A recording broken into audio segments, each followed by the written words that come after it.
and we started a conversation with the British Museum. And I started out by saying, sir, we understand and we have hard visual proof that you have the splinters of the Sphinx's nose and chin in your museum. And I have the Arab delegate at UNESCO here and the African delegate, etc. And we'd like to negotiate the return of the splinters of the Sphinx's nose and chin to the Egyptians. Now, Keika. Now, Van Sertima, we can't do that. See, most of the things we have in our museums come from all over the world. If we started returning things to this and that country, we'll have no museums. I said, sir, we're not asking you to destroy the museum. This is a specific object. This is a matter of the very gravest importance. I have on the line with me Gamal Abdul Mokhtar, the Arab delegate, Sheikh Anta Diop, the African delegate, myself, Garland Roberts, who has proof that they were the pieces. It's me, he photographed them. And he said, well, we will consider it. Do you know? Sheikh Anta spoke. I had a French translator. Sheikh Anta spoke. I spoke. Garland Roberts spoke. Do you know the Arab delegate? We're returning it to the bloody Arabs, you know. He never said a bloody word. Because the Arabs are not Egyptian. Don't make any mistake about that. It's just like we're in this room here. This is America. It would be hard to find a Native American in this room.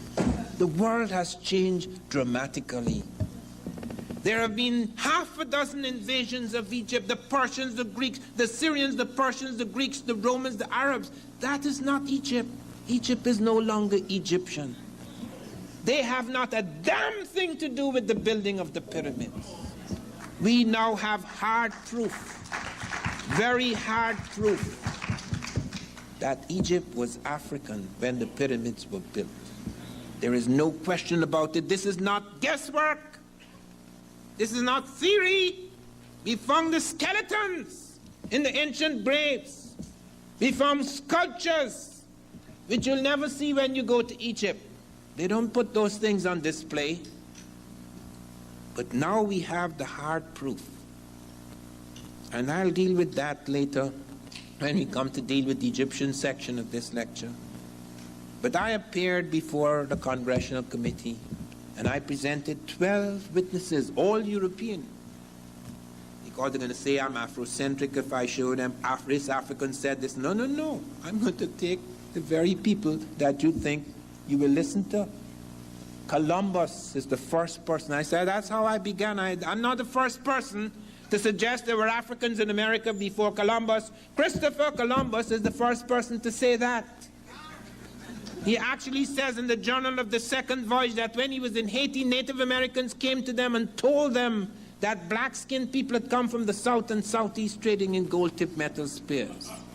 Columbus may or may not have believed, but he actually collected samples of these spears. They were sent back to Spain. They were meticulously, microscopically examined in Spain. And they were found to be identical, not just similar, identical with spears being forged in African Guinea. Of 32 parts, 18 were of gold, 6 of silver, and 8 of copper. Not only were they identical metallurgically, the words the Africans were using for these spears were the words the Americans were using. African word for gold, Ghana. That's why it's called Ghana. Gold Empire, the Golden Empire. And I checked it out in several African languages. Sarakole, Soninke, Gadzago, it's Kane. Vayan Mende, Kani. Kisi, it's Kani. Kono, it's Kanin. Fuel is Kane. That's the word for gold. And that's the word the Americans are using. And they have their own bloody gold word. Why are they using this strange word? And presenting material which when checked out, when the metallurgists checked it out in Europe, they found the spears were identical in their ratio of gold, silver, and copper alloys. How could you have linguistic and metallurgical identities like that? It is utterly impossible. Not only that, I then went beyond that. I not just showed Columbus, Ferdinand wrote a book about his father, and he said, my father told me that he saw Negroes north of Honduras. Columbus knew what a so-called Negro looks like. He was in Africa. That's how my book began. Columbus sitting at a table in Africa, arguing with the Portuguese. I tracked this man down. It is possible when you become very famous, people could track every little thing. Who you slept with, who you tried to kill, who slept with your wife or your husband, everything. And one found a hell of a lot of stuff on this clown, or rather this villain. He did some horrible things. He's known as the great discoverer. Ferdinand said, my father told me he saw Negroes north of Honduras. He not only heard of them in Haiti, he actually saw them north of Honduras. Vasco Núñez de Balboa, on September the 25th in the year 1513, I've got it down to the day. He's coming down the slopes of Paracu in Darien, which we now call Panama. And he and his men saw two tall black men among the Native Americans. They are startled. They haven't brought no black people there. Several of them commented it. Peter Martyr said they must have been shipwrecked. Then he also said they were Ethiopians. Well, Ethiopians, the word Ethiopian is not used for people of Ethiopia. The reason why Ethiopia gets that name, Ethiop means burnt skin. People of burnt skin would generally call them Ethiopians. So it's not referring to Ethiopia. Peter Martyr said they must have been shipwrecks. Lopez de Gomara said these blacks Balboa saw in the Indies were identical with the blacks we saw in Guinea. Rodrigo de Colmenares saw blacks. Captain of Balboa saw blacks east of the Gulf of San Miguel. Alphonse de Catafalque reported in his book, Study of Panama. L'Abbé Brasseur de Bourbourg was the guy who went to Panama, said there were two distinct people in Panama. The Mandinga, black skin, and the Tule, red skin. The red skin would be the Native American.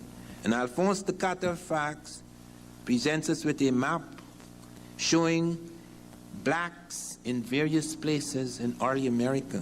The Charus of Brazil, the Yamasee of Florida, and the black Caribs of St. Vincent, pre-Columbian. Alonso Ponce cites them off Campeche in Mexico. River Palacio cites them off Tegucigalpa in the Nicaraguan Honduran border. Ramon Pane speaks of them as the black gold traders. Fray Gregorio Garcia cites them off Cartagena, Colombia. A dozen Europeans, Christopher Columbus, Ferdinand Columbus, Vasco Núñez de Balboa, Peter Martyr, Lopez de Gomara, Rodrigo de Colmenares, Alphonse de Catafalque, L'Abbé Brasseur de Bourbourg, Alonso Ponce, River Palacio, Ramon Pane, Fray Gregorio Garcia, seeing things that are not there. Probably blacks are haunting their dreams. It's absurd. You cannot have 12 eyewitnesses to an event that never happened. And I have not just 12 eyewitnesses. That is just one piece of evidence. I have 12 pieces. So it's not just the eyewitnesses, there's the metallurgical evidence. That it was tested, they were found to be identical in the ratio of gold, silver, and copper alloys as spares being forged in African Guinea. 18 parts gold, 6 silver, 8 copper. How could you have identities like that? Then there's the linguistic identities, which I just mentioned. Saracolis and Inki, Gadzago, Vai, Mende, Kisikono, Pule went through half a dozen African languages to check out the word. And they're using the same bloody word that the Americans are using. How is that possible? If it was a European, you only need one piece of evidence. I'm giving you 7. How could you deny that? And it doesn't stop there. There is the botanical evidence. Take the banana. We use the word banana for the banana, but that's not the African word for the banana. The word for the banana is bakoko in Africa. Banana is an Arab word. The Africans didn't have bananas. The bananas were introduced into Africa by the Arabs very early, and they have a different word for it. Banana. They do not have banana. They have bakoko. I have checked the bakoko word because they found bananas in Peru Peru didn't have bananas. Pre-Columbian Peru is not supposed to have, they didn't have original bananas. The banana, the reason why we found the banana is because when they buried their dead, they would have ceremonies every year, the year of the day of the death, and they would put fruit in the grave, and among the fruit they put in the grave was the banana. And they do not originally have bananas. That has been checked out. It's only found in these graves. If they were eating the banana, we'd find other kind of evidence. And the word for the banana in Peru is the same as the word for the Africans have. We call it banana, but the Africans call it bakoko. So I started checking out the words in Peru. How did this banana appear? They don't have bananas at that time in South America. And found in Galibi it's bakuku, in Oyapock it's bako, in Oyampi it's these are all South American languages. In Oyampi it's bako me, and Tupi is bako ba, because pa and pa are interchangeable plosives. And in Apiacus it's bakowa, in Puri it's baho. So you have bakoko, bakuku, bako, bako me, bako ba, baho. Can't happen unless you have a connection, a very early connection. And then comes the oceanographic evidence, because most people say, here is Africa and here is America. How could the Africans cross? They only have canoes that Tarzan can turn over in the movies. Well, that's another myth again. First of all, there are two things here that they did not take into account. I lived on the river. My father was superintendent of road and river transport over an area that was as large as Scotland and Wales. I grew up in the river. And my mother and father were divorced. That was the first divorce in our country, recorded divorce in our country. They later remarried. That was the first recorded remarriage in our country. I wouldn't advise you to do it. It doesn't work. But anyway, they did it in order to save the children, and I am grateful to them, but they suffered. But anyway, to come back, you have this knowledge. I had this knowledge of currents because I used to swim 3.5 miles across the water to the air base. That was a big thing to show how you are. You know, boys are like that. They're always playing their ass, trying to prove they're strong. Several of us drowned. So you could see what I mean by playing the fool. Anyway, I used to swim across the river, so I was extremely strong. And I knew about currents, because most people think the river is just like that. No, the river is alive. In certain parts of the falls in Guyana, the water is running as fast as a motor car. You don't have to have an engine. You have to know how to steer. Or it hits you against the rock and you're blown to pieces. The water moves as fast as a motor car. And in those waters, they do not move as fast as a motor car, the great rivers, but they move with force and take you places. And we have discovered 3 currents of Africa that take you automatically to America. There's one up the Cape Verde, one up the Senegambia coast, one up the southern coast of Africa. Once you are caught in those currents, you have to come to America unless the fish get you first. Whether you have an engine or not, the water is the engine. It's very powerful. And it's exactly where those currents end that we find the African presence. It goes to Mexico. It goes into other parts of America. It goes to Brazil. They've recently found, listen to this, look at the lies involved here. They recently found an African Negro woman. I say Negro because not all blacks are Negro. The African has 6 faces.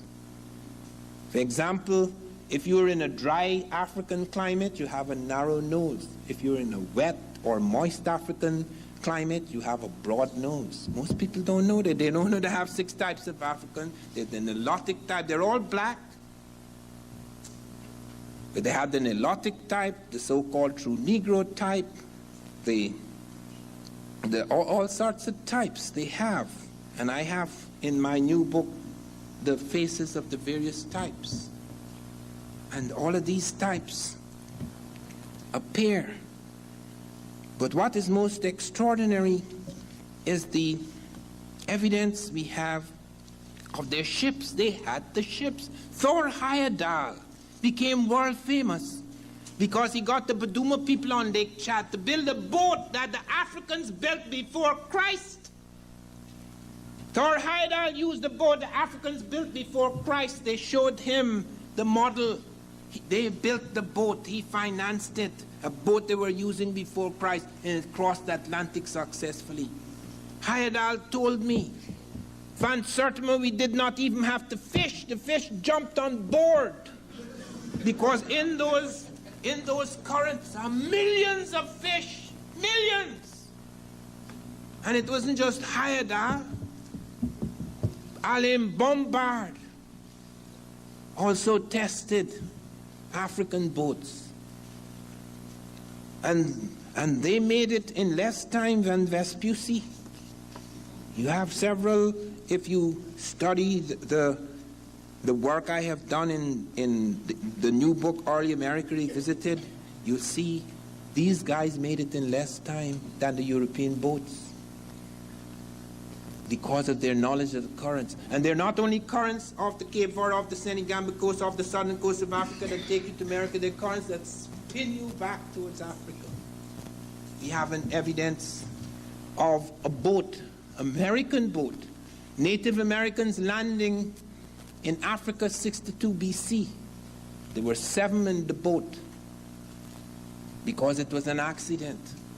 They were taken there because the currents that not only take you there and pull you back.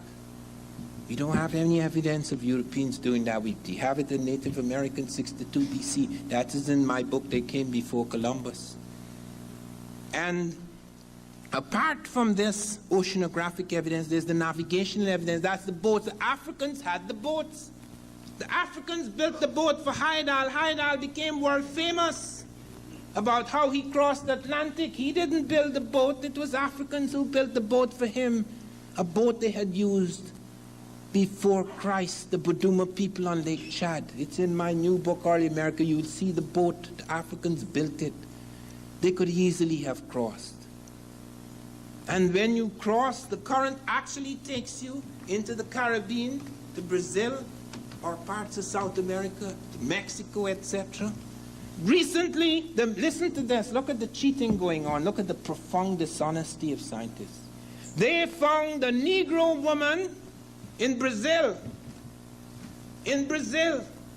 where the currents come from Africa,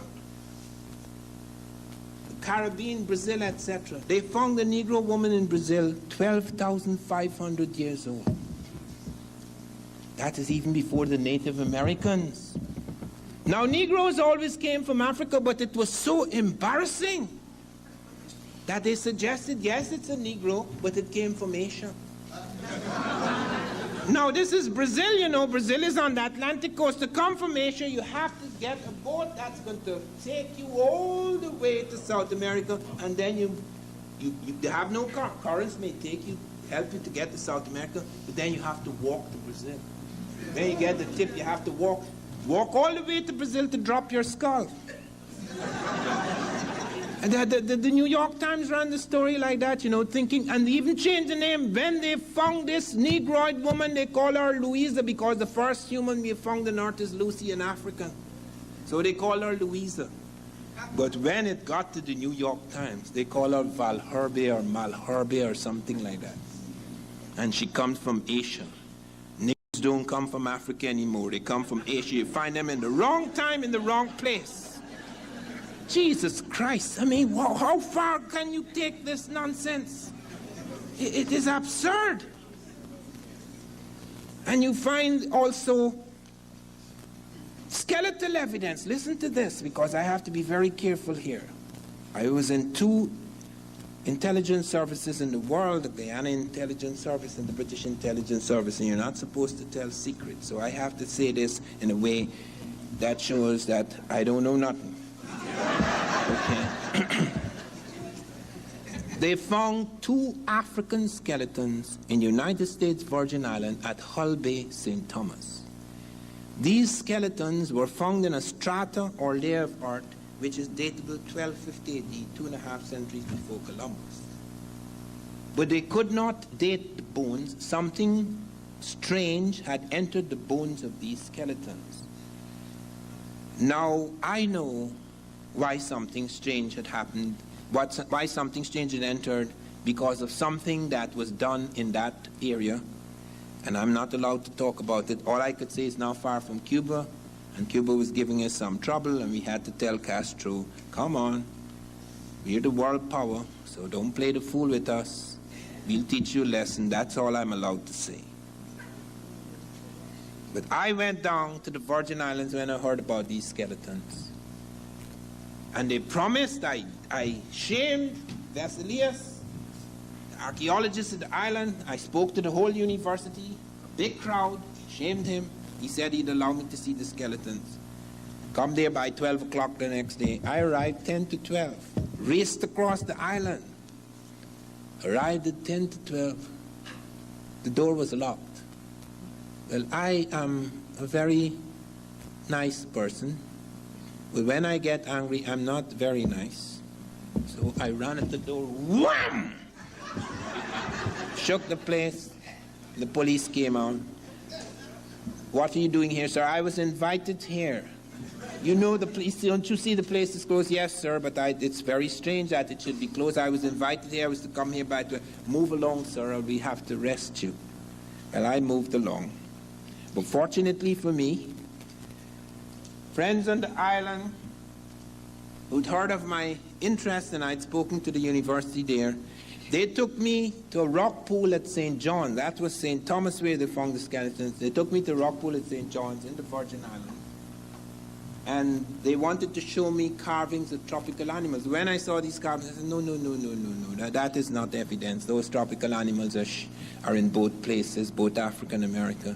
But as I was preparing to leave, the light of the sun shone on the rock, just above the rock pool. And I looked down and I saw a strange formation, dots and crescents. And I said, nature cannot do that. Nature cannot do that. It's because it will wash against the rock and it may cause a kind of cleavage in the rock, but it can't make perfect curves and dots and curves. It cannot do that. So I went down there and I cleaned the rock and I photographed it. I sent it to various parts of the world. I sent it to Africa, so someone in Africa, in Ghana, said it's the Gainame sign, and I said, send me evidence of the Gainame sign, and he sent it to me, and I said, no, don't waste my time, man. That doesn't look anything like the Gainame sign. But I kept taking it wrong, and eventually Dr. Barry Fell of Harvard, he's dead now, he'd written America BC. The New York Times ran 3 pages attacking me and Fell. I brought out, they came before Columbus. Barry Fell brought out America BC. He was dealing with other kinds of contacts. I was dealing with African contact. And New York Times ran 3 pages attacking me and Fell. They wouldn't even allow anybody in America. But fortunately for me, Dr. Clarence Wine, the oldest of American archaeologists, who'd been on the place where they found the stone heads with African faces, he wrote a marvelous essay on me. And because he was the oldest American archaeologist, they couldn't kick out his essay. So he said, I am absolutely convinced of the soundness of Van Sertima's conclusions. So in spite of all that, it came through. But look now, the skeletons, we cannot move on. Because recently we have another clown who's entered the Virgin Islands, and he's saying now that even though they're in strata 1250 AD, these skeletons could not be, could not be Africans because they have, could not be proper Africans because they have something teeth, they have some problem with the teeth.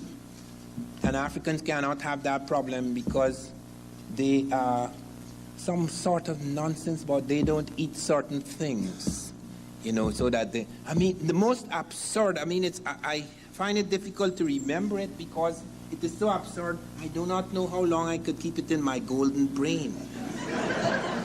I mean, these people are awesome. I mean, look, what incredible evidence. If I did not find that script which was translated, plunge in to cleanse yourself. This is water for ritual ablution before prayer. Because Barifel says, it's Libyan, so I sent it to the Libyan Department of Antiquities. And they came up with the translation. Plunge in to cleanse yourself. This is water for ritual ablution before prayer. And then comes a map. It's in my new book. A map of Brazil that shows independent black settlements in Brazil. Pre-Columbian. And then comes the oral evidence in Mali.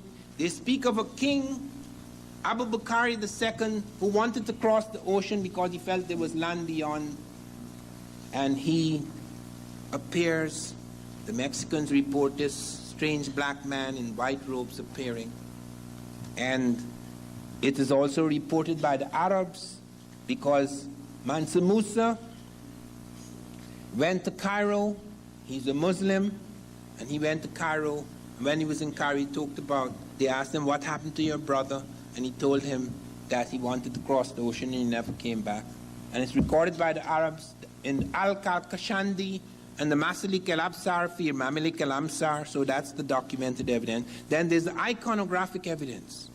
So I've presented 12 pieces of evidence: eyewitness accounts, metallurgical evidence, linguistic evidence, botanical evidence, oceanographic evidence, navigational evidence, skeletal evidence, epigraphic evidence, the script, cartographic evidence, a map, oral evidence of the Mali Griers, documented evidence, the Arabs, the Al-Kakashani, the Masalik al-Absar, Fi Mamalik al-Amsar, and the iconographic evidence. That is, you look at my book and you're going to see sculptures of Africans. There's everything. The texture of the hair, the shape of the faces, lips, noses, everything.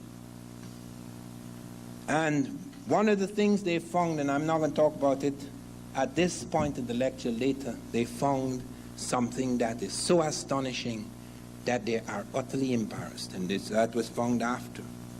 But here is the 1310, 1311 journeys where I present 12 pieces of evidence. I did not know of an even earlier visit because that is what I presented to Congress, and they decided to delete the word discovery. So let me make it quite clear. Truth, trust that the ground will rise again.